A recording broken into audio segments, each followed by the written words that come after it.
Now for the tools you require for the next step is simply a rubber hammer, a biro, a roll of masking tape, a manual screwdriver or a battery drill if you're quite competent with one, and a couple of sticks, which we shall find out very shortly what we're about to use those for.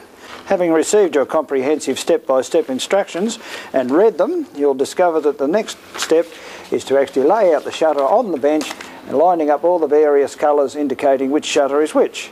They're clearly labelled top, bottom, left, right, and if you just slip them together, it's easy as this, no glue or screws required at this stage. We're just wishing to make sure that the shutter goes together smoothly, and in fact it does fit into the window that's intended for.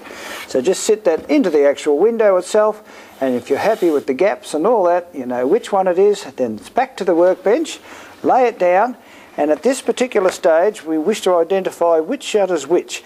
So as we slide this apart, just prior to taking off the identifying dots, we need to label in here. Doesn't matter what mark you have, as long as you know that that one is the same as this one. After the painting process, etc., you'll know which one is which.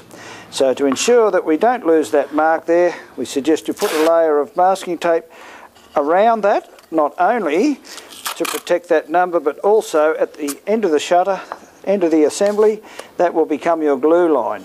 And it'll stop you putting many coats of paint on there, because it's essential that that will in fact fit back in there when you're finished.